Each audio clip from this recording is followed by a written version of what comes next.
The information provided in this podcast is for educational and informational purposes only and is not intended as medical advice.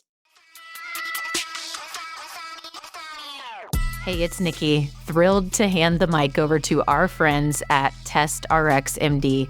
You might remember David and me sharing our pretty in-depth health journey last year, from a devastating diagnosis to our taking health by the driver's seat. We chose to partner A to B first with the health professionals that have helped us most. Collectively, David and I, we lost over 60 pounds, and so many other aspects of our health have us feeling more lively and confident these days. So look, we're on a learning journey with you, and we know you agree. Health is so crucial to our ability to live our best lives.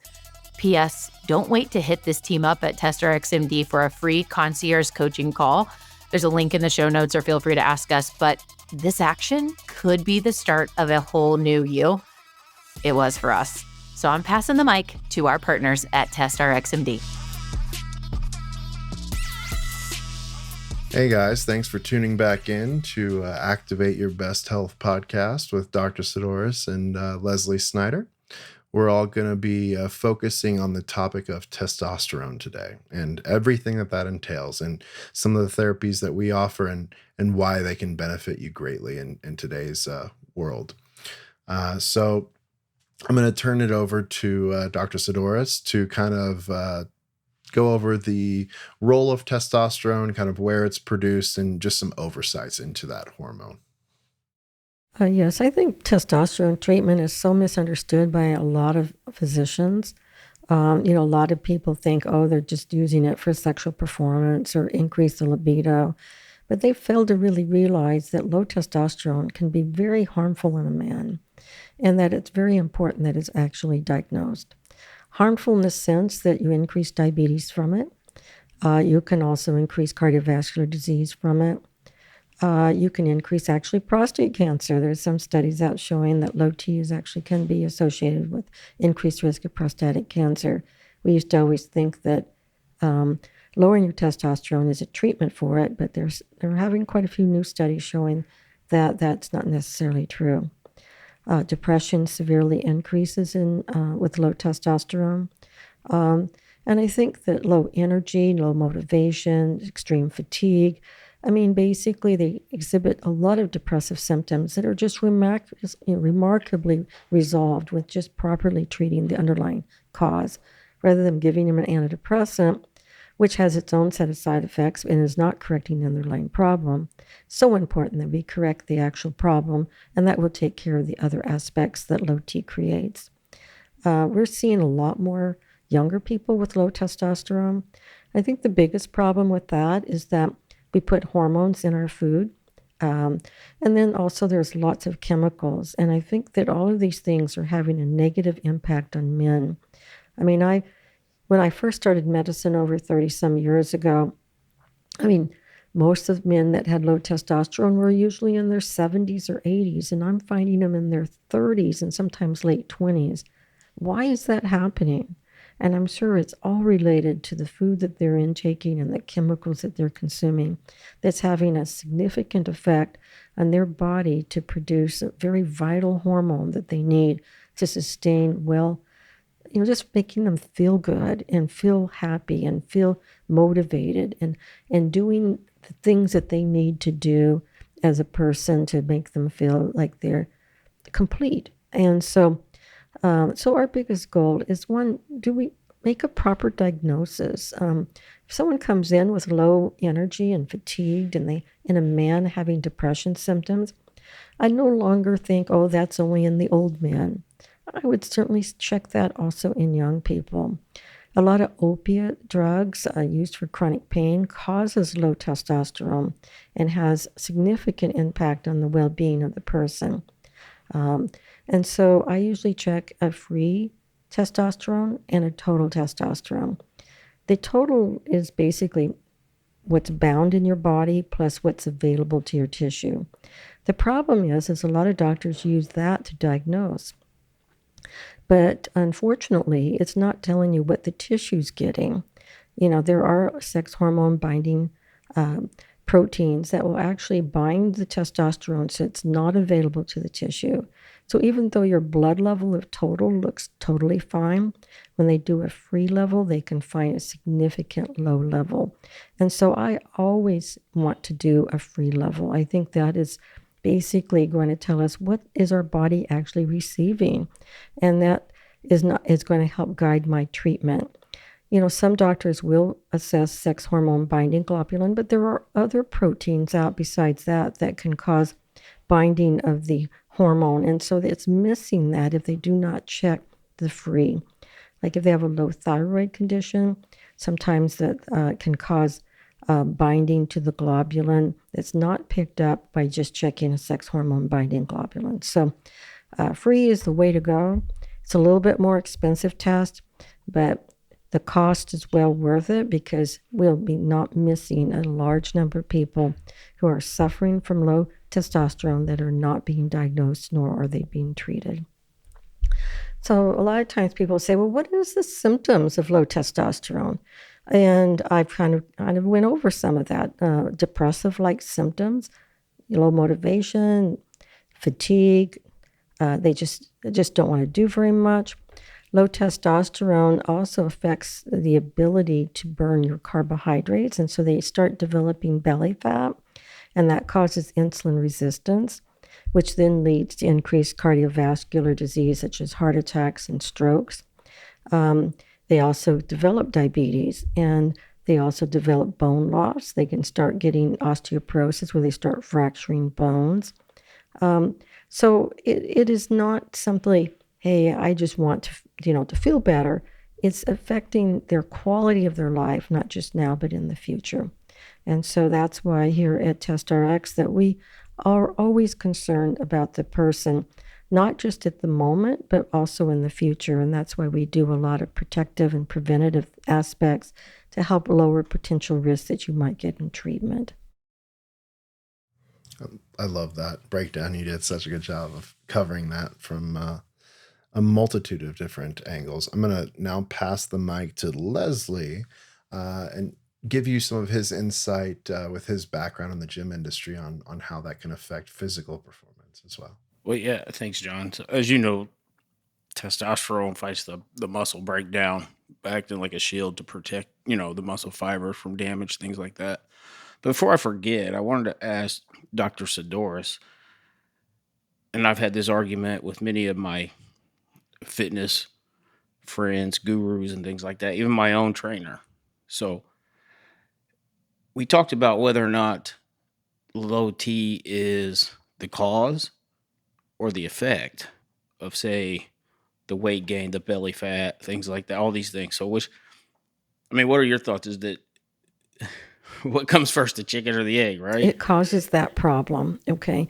Because what it is testosterone is needed for insulin to function better. And so if insulin's not functioning properly, what happens is that the muscles can't take in the sugar, and then it forms the excess in the bloodstream, and then it creates abdominal fat. And the abdominal fat creates the insulin resistance, then it makes the insulin work even less, and it gets into this spiraling effect of increasing problems. And so they get less muscle, increased belly fat. And I think that's a big symptom that I find when people come in to see me is say, doc, I'm working in the gym. I'm working a lot, even more than I used to do. And I'm still getting the gut. I still have the belly fat. It's actually increasing. It's not getting better. And I don't understand it, And so, and it's just because, they have this lack of a hormone that's very necessary for glucose metabolism. Thank you. So I was right. I'm going to send him this. Did that answer your question? Yeah. So yeah, for me, I was diagnosed with the low T at 38 years old. And prior to that, I've been in the fitness industry since I was probably 26, 27. And I got to a point in my life where I'd look at the gym floor. I didn't want to do anything. So it was like, I don't want to work out. I'm lethargic. Naps are, frequent, things like that. And, the recovery wasn't there. You would do, you do a workout and it would take you 4 days to recover from that. So to answer your question, John, those are some of the things that, in the fitness industry that, getting your testosterone right obviously is going to help you with the recovery side. You're it's not going to it's not a magic pill. I'm not going to take, my TRT and expect to come out like Arnold. It's one of those things where it motivates you to kind of, work out and things like that, have a little bit more energy when you go to the gym. So and that's when I started like, okay, I need to do something here. And then that at that age of 38, and I'm 50 now, so I've been on TRT for quite some time now. And it was, it's probably been a savior for me, not just in my fitness journeys and health, wellness. It's give me the motivation to eat better, do the research on diet, nutrition, but it's probably also saved my marriage, to be quite honest, because, there's that point in the marriage where your wife would be like, what, you're not attracted to me anymore?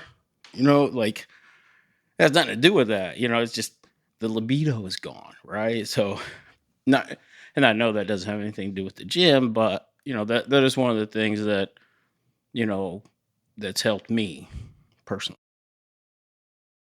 And I think also you failed to realize that low testosterone causes irritability, and that really affects the relationship also. So if you don't feel good, you make everybody else miserable. If you're Feel like miserable, you. you create others to be miserable as well. But it's hard to have joy in your life when you just everything's blah and you just have no desire to do anything. And it's not just having sexual, it's just anything you have low desires. And that's what's so sad is you're in the prime of your life. And you're acting like you're a 95-year-old, of like you're like nearing the end of your life instead of, you're still in your early stages of your life. So, but I think the thing is that, a lot of times people sometimes think, well, a little bit is good. A whole bunch will be a whole lot better, right?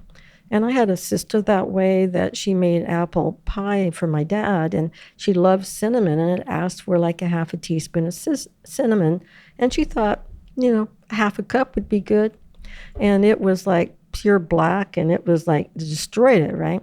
Well, that's no different when we're trying to take a medication. There is a window of benefit. And anytime you're below the window or above the window, it has side effects and problems. And so that's why it's so important that your physician monitors your levels. And you want to monitor your free testosterone because that's what your body is receiving. And if you get too high, you have increased risk of cardiovascular disease because it affects your lipid profile and your good cholesterol drops, and it also causes problems. And then if you're too low, you have insulin resistance, and that causes inflammation, and that triggers you to develop strokes and heart attacks. But if you're right in your normal range, it's whatever your genetics are.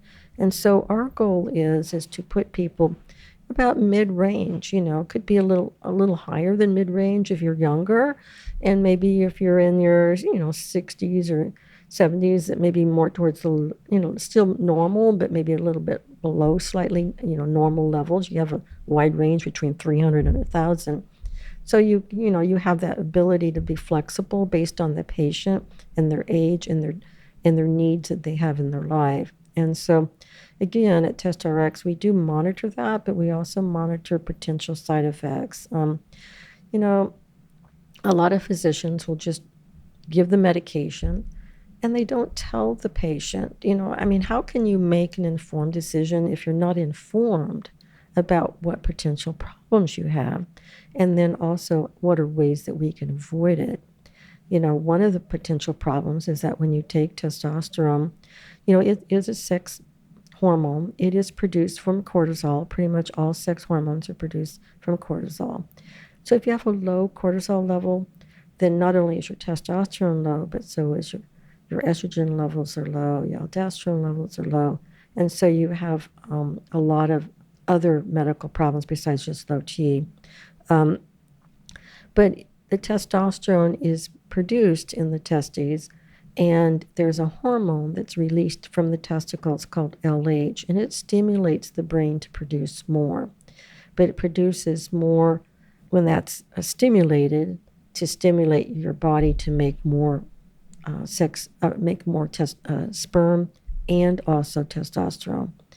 So if your sperm levels are now being suppressed with treatment, your side effect is that you're going to have a reduction in your fertility unless you take a medication to preserve that. Now, a lot of men that I see, they say, I have 5 kids. I really don't want any more. Okay, fine.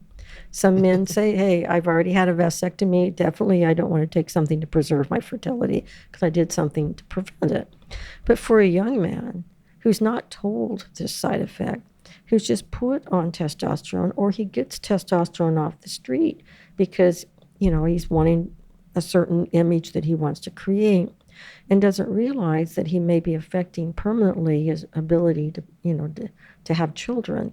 And so those are things that we always go over with people, that when we start treatment, and have them be aware of potential side effects that you do when you increase your testosterone. You also increase your estrogen levels. And, every man needs to have a little bit of estrogen. It's very important because it helps preserve their bones. But the problem is if excessive estrogen increases the risk for blood clots. And that is a definite problem, that a person can develop. And so, a lot of people don't even monitor a person's estrogen levels to see if it's too high and whether they need to take a medication to help lower it, but not excessively lower it. And so, we need to have comprehensive evaluation. We just can't have, here's something, here's a treatment, and just see me back in 6 months and I'll write you another prescription without any kind of monitoring, realizing that it can increase their blood count and they can get too thick blood. And thick blood likes to clot, so that has its own problems when especially if have too much estrogen in your system. So, so you need to know someone that knows what they're doing and are willing to spend the time to explain it to you so that you know what to do. Because a lot of times people don't want to hear these things. They just want a certain thing. But yet when they get the problem or the side effect, they'll say, well, why didn't anybody tell me about it? And I think people are more likely to follow up with their blood work and monitoring if they knew the significance of why it's important to have those things done. So when you put someone on a treatment of testosterone, do you manage the estrogen, I guess, or do you prescribe something for, the estrogen levels, or do you wait to for, maybe let them run a course of testosterone and then see what those estrogen levels are, or is that something you do right away? Yeah, typically in TestRx treatment, we do a panel of blood work before we even start. We do test for their prostate, a PSA, because testosterone does cause the prostate to enlarge. And if they do have an elevation, we usually want to evaluate the cause of that before we consider treatment. The other thing is we do estrogen levels. A lot of times, when I talked about that cortisol level, if you're low cortisol, you're not going to produce any sex hormones. So if your estrogen level is extremely low and your testosterone is extremely low, then that may make me want to think, is there something more than just low T going on? Maybe I need to also maybe check a cortisol level, because sometimes correcting that problem may correct the others, okay? It may not, but I think you have to have enough suspicion that if something just is kind of a little outlier, that maybe you need to dig a little further than just say, just take this treatment and you should be fine. But yes, we do monitor those before we even start treatment. We do check total testosterone and free testosterone.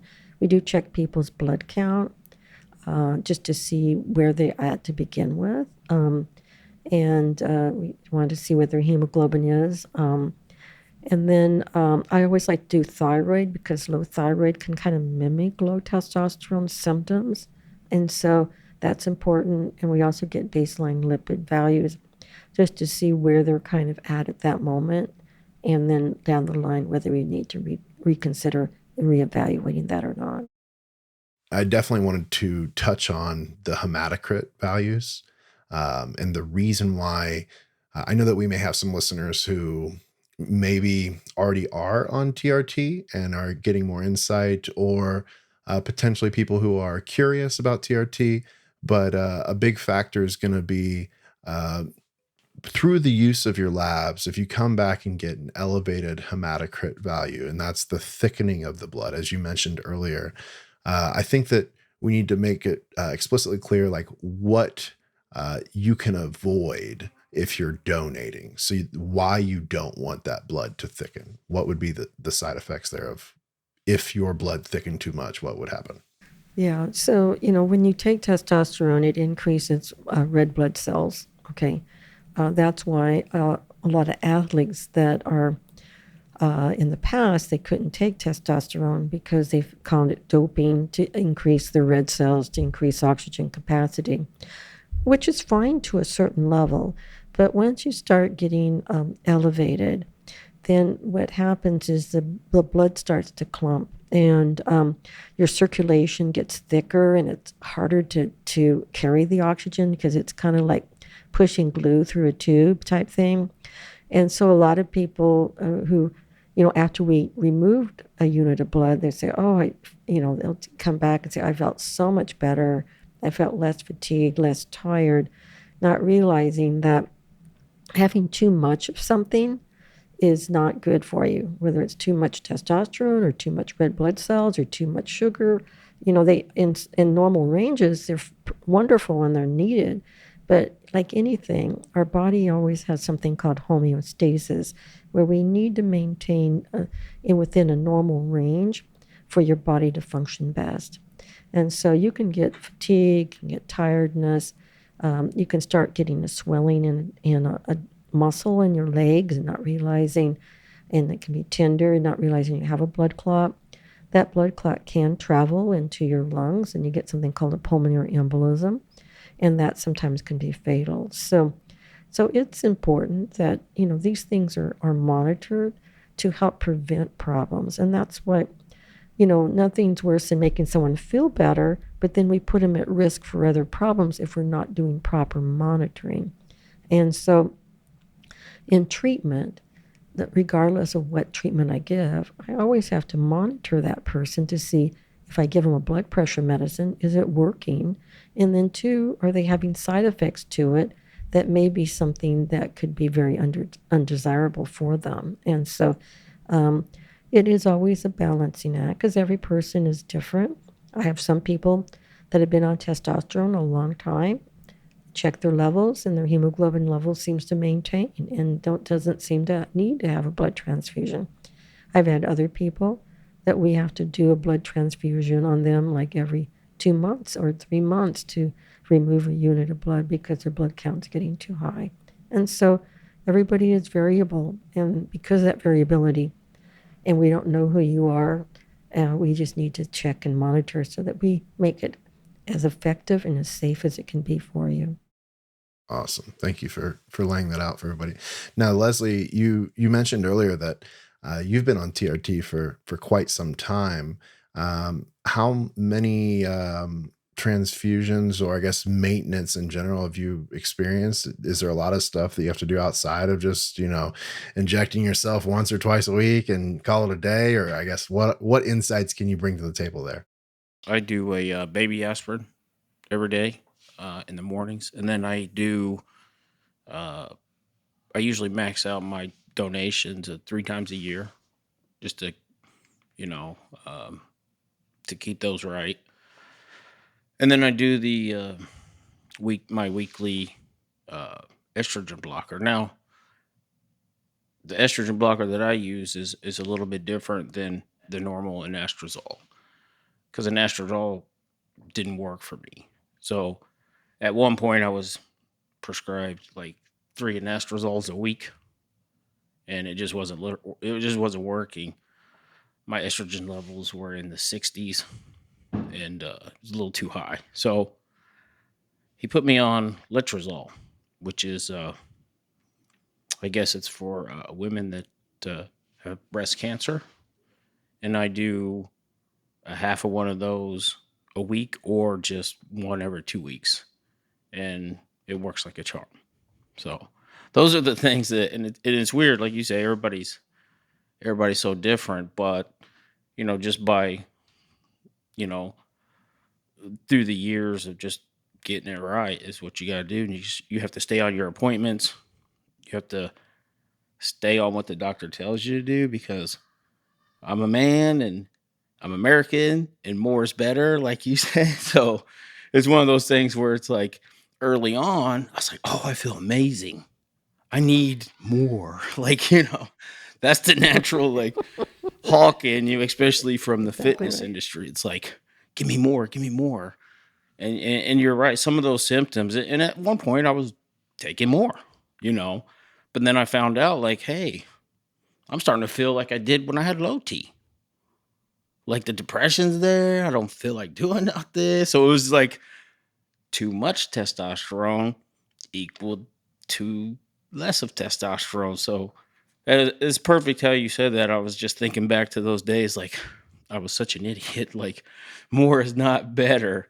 So, and especially at my age now, like my goal is to, play with my kids, to be able to function normally, to be able to get on stage and do a show and look well proportioned, and you know not have a head the size of a cannon. So those are just some of the things that that are important to me. But one of my questions for Dr. Saddoris is w- women in testosterone. So how does that, and what does that look like? Yes, I mean, women that have low testosterone, we typically encounter that mainly when they're getting in the perimenopausal stages. Um, just like men have testosterone and a little bit of estrogen, women have a lot of estrogen and a little bit of testosterone.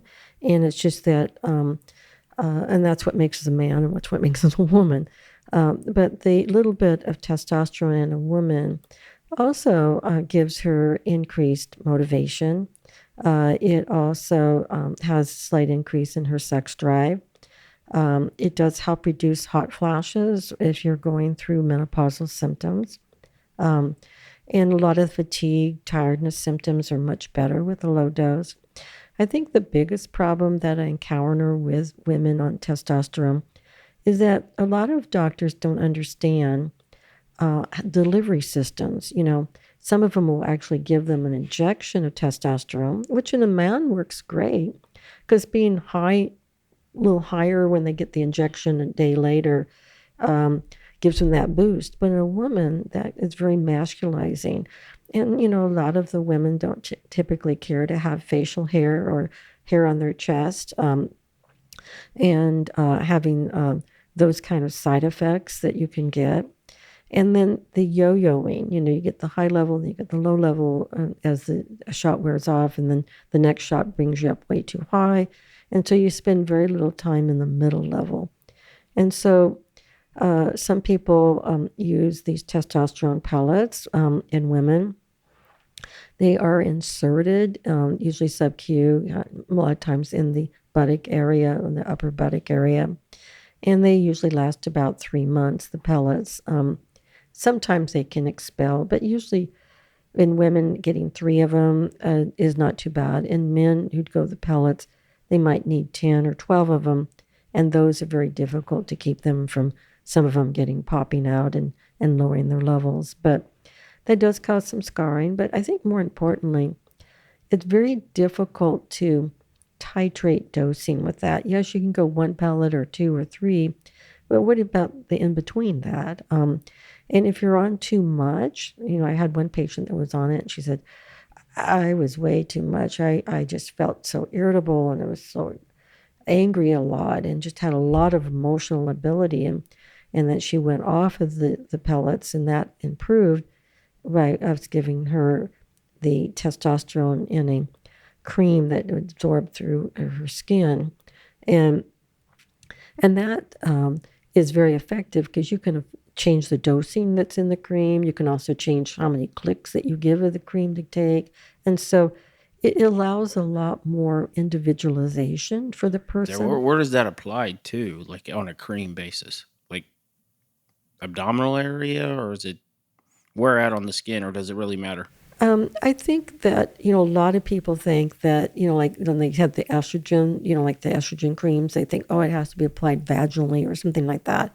But I went to a conference at 4M, and the one lady says, oh, I tell my patients to use this cream on their face because it's great cream, and it's very moisturizing on the cream, and it absorbs wonderfully there too. And so, really, it's your skin absorbs, it absorbs, right? Some skin areas, though, are less absorption that I tend to recommend not using. So typically, if you're using it on your back or shoulder areas, your skin is thicker there. And so I don't typically recommend that area so much.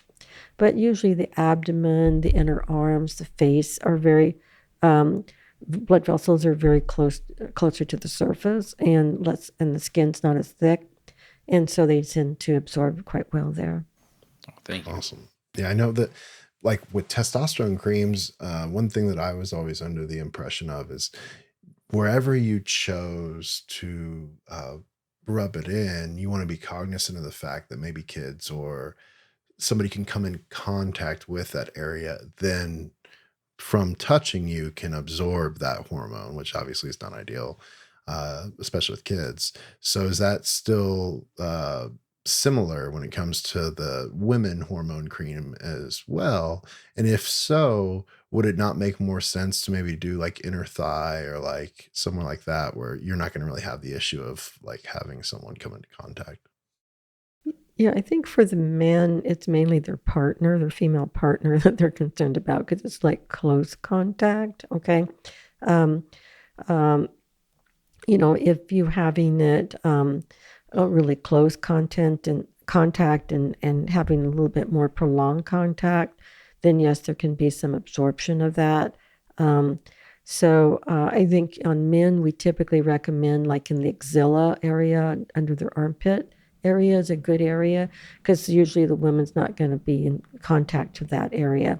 But she's usually in contact with the chest or the back or the arms, inner arms, and leg areas. So I think that in men using the creams, and the problem with a lot of the creams in the men is that they sweat a lot.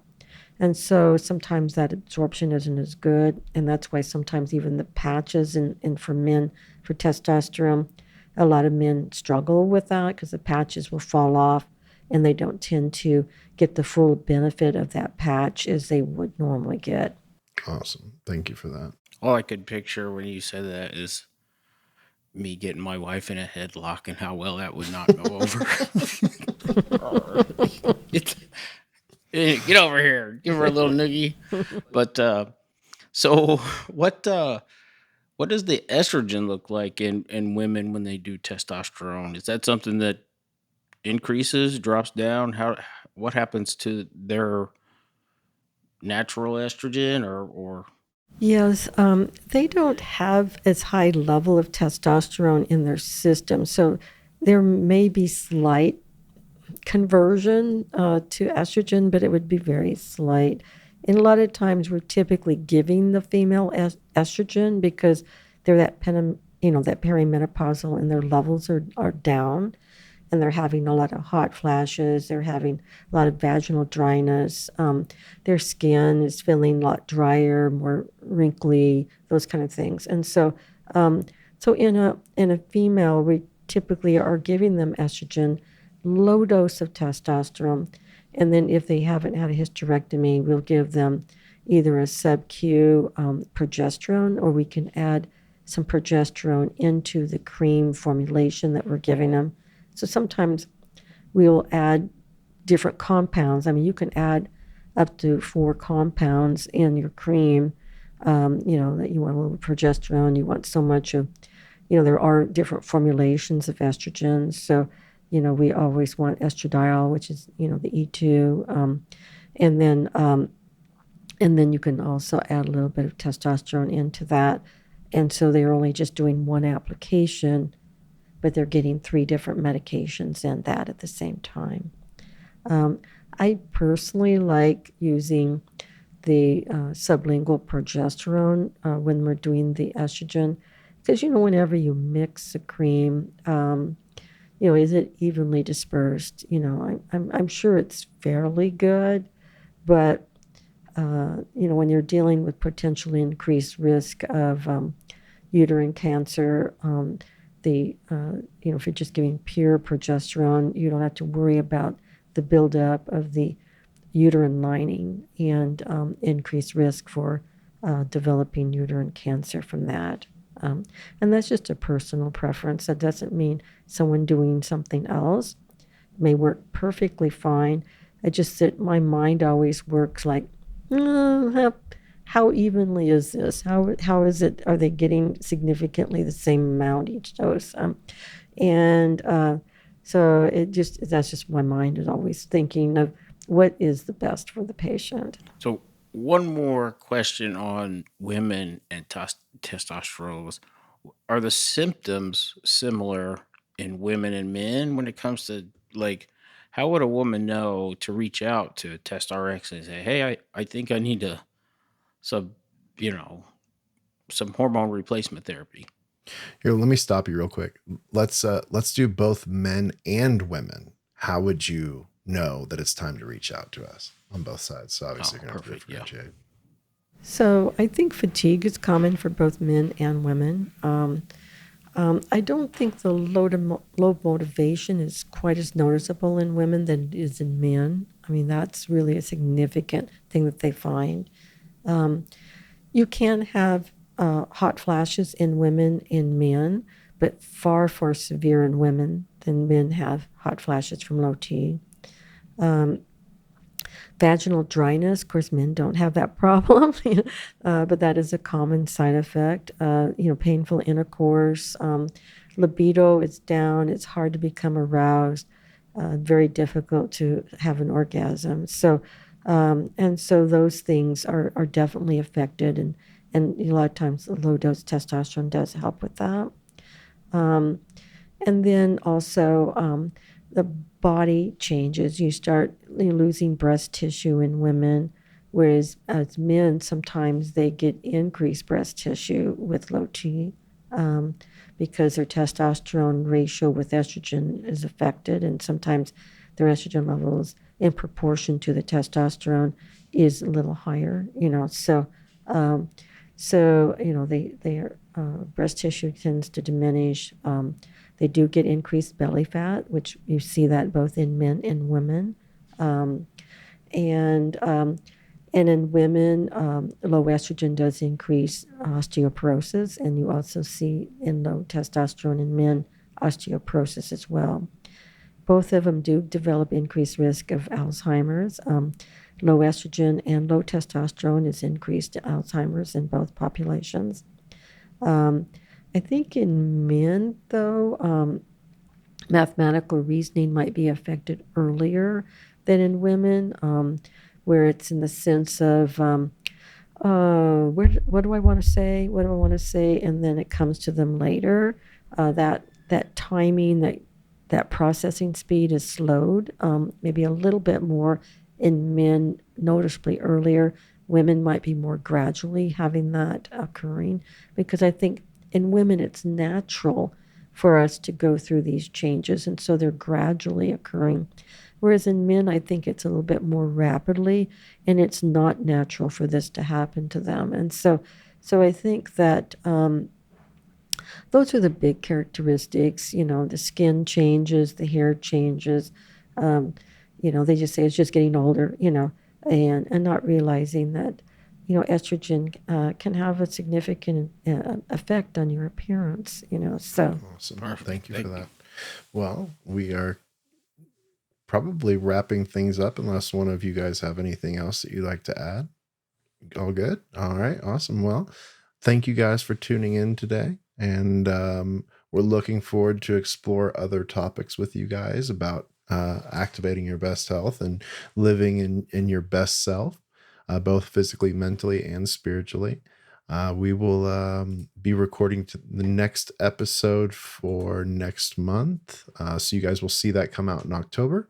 And stay tuned for more. And as always, if you guys have any issues that you're dealing with personally that are relevant to anything that we're covering, feel free to post those. We love seeing the feedback and would love to help you in any way possible. So have a great rest of your guys' day, and looking forward to connecting with you guys in the future. Bye now. So you just listened to this episode. Now, join us in being addicted to betterment. Please subscribe to the show, share with your friends, tag us, and please take a moment, leave a review. Yeah, we do want your stars, but we really want the feedback.